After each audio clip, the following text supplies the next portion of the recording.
Looks like we might have some baseball today.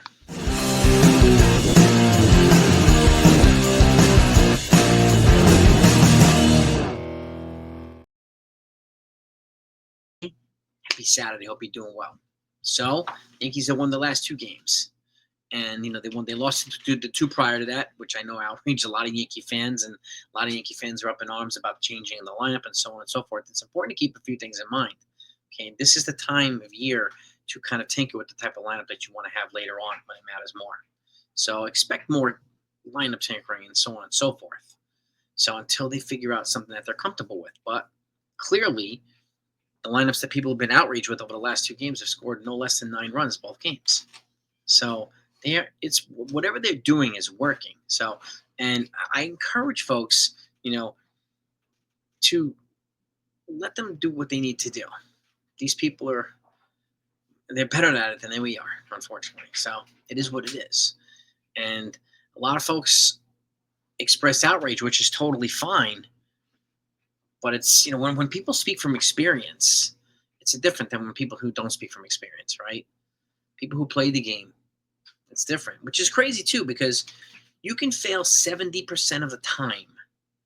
Yes, 70% of the time. Baseball, to me, from somebody who used to play baseball too, it's a sport of failure, right? If you think about it, you could fail 70% of the time and only be successful 3 out of 10 times.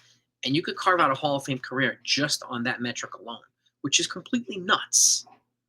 But it's true. And that's why it's important for a lot of players and coaches to have a short memory, to move on from stuff, right? Move on from the stuff that happened last year. And when a lot of fans still express frustration and anger about why did they go to Nestor Cortes over Tim Hill, ask them. And they did show that the matchups favored one guy over the other. So maybe that's why they based their decision. Didn't work, but so what? Moving on. They moved on. Brian Cashman does this. All the criticisms, moves on, right? It's one reason why he's the longest tenured general manager in baseball history, pretty much in sports history, okay? Despite all the hate he gets from a lot of people, a lot of fans. And again, these folks speak from experience. And when certain folks can't speak from experience, it doesn't really do much for perspective. And if they're getting their talking points from people who also don't speak from experience, meaning they can't relate at all, that doesn't really strengthen an argument. So just something that had to be said, okay? And because it really, really does matter. It really does matter. But right now, the Yankees are 5-2. It's still early in the season, right? Looked like the Dodgers were unstoppable. They ran into the Phillies last night. They got beat. Okay? The Phillies are as advertised. They are good, like I've said they would be.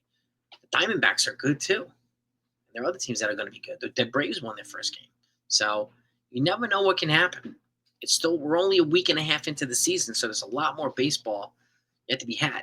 Now, with that said, I put out a short this morning. I'm not sure if you heard, but Clark Schmidt has started his rehab today, okay, in Double-A. He's commenced, which is good. He's right around the corner. Additionally, Luis Hill is about a week away from catch. He's going to start throwing, which is also good, right? Jay Cousins, another reliever, is 4 to 5 days away from starting bullpens, throwing off a mound, which is good as well. And lastly, Ian Hamilton is going to be joining the team for the next series in Detroit. So we have some pitching reinforcements to come back. And then hopefully in short time, we'll have Giancarlo Stanton coming back because he is starting to ramp things up as well. Okay. And it looks like he might be back sooner than expected, which is great news. Really, really great news. And I like to share more positive news than, uninformed news. So, and I hope people are okay with that. And if you're a fan and you appreciate that type of stuff and you're not subscribed to this channel, please hit that button, that subscribe button. Please hit that notification too. That way you never miss anything. Okay. Now, there's a possibility of rain, meaning the Yankees game might get rained out today. I don't know yet. They play, it's 4:40 today. But if that happens, it happens. If it doesn't, here's the lineup for the game. Okay? So Paul Goldschmidt is leading off at first base. Ben Rice is DHing, batting second. Aaron Judge batting third in right field. Jazz Chisholm batting cleanup at second base. Anthony Volpe's batting fifth at shortstop. Austin Wells at the dish, batting sixth. Jason Dominguez batting seventh in left field. Oswald Peraza is in there, batting eighth at third base. When Oswald Cabrera's getting a day off. And Trent Grisham is batting ninth, center field. And on the mound, Marcus Stroman. Okay, against Bailey Falter. And tomorrow we got Andrew Heaney to face. So this could be a good series for the Yankees. And hopefully it is. Hopefully it translates into another good series against the Detroit Tigers. And they won't be able to face Gleyber Torres because he's on the IL. So, but nevertheless, the Yankees team looks more equipped and better prepared to rebound from losses. They're coming right back at it and offensively attacking, which is good. Showing focus, showing hunger, and so on. This is a difference between the Yankees team this year and several years prior to this, when they didn't really do that well. They fall into a funk and they'd stay there for a while. They needed a little bit longer than we'd like to kind of get back into the groove. Looks like the Yankees might be a little bit better equipped to withstand those types of funks this year. So hopefully that's actually the case. But there's a long season of baseball.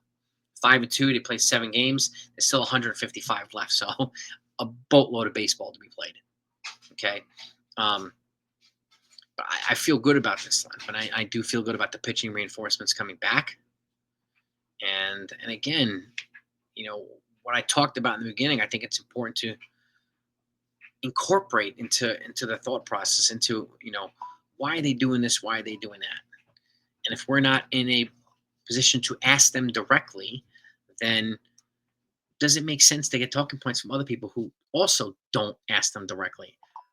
Who just level talking points for the sake of talking points, for clicks and views, narratives. That doesn't really help the conversation, ever.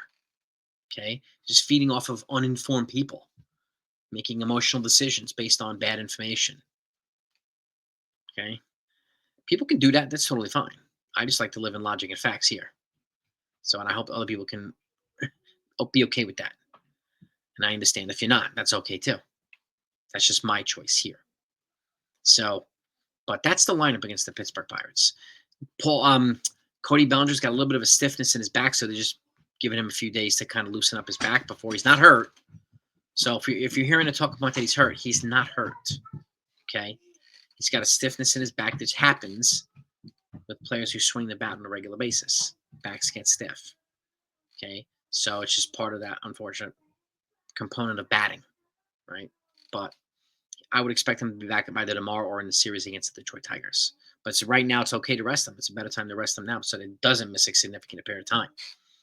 And the Yankees lineup looks like they won without him yesterday, just like they're winning without Juan Soto. Okay, which is I hope he plays well with the Mets. Congratulations to them, but kudos to the Yankees for playing well without him. That's not a knock at Juan Soto. That's a credit to the Yankees. Okay, Soto is a great player. But all due respect, he's not Rod Carew. He's not Ty Cobb. But he's a great player. So the Yankees can manage without him. And it looks like they're doing just fine. But again, let's see what they do. A week from now, a month from now, 2 months from now, and so on. It's still going to be a long season. We got a lot of great teams we got to play. And we haven't even faced any American League teams yet. So that's coming next series. So we'll recap the game. Hopefully it's a win today. And if they don't play, obviously we recap it tomorrow. Hopefully they play tomorrow. It's supposed to be bad, rainy weather today and tomorrow in Pittsburgh. So we have to play it by ear. But other than that, go Yankees.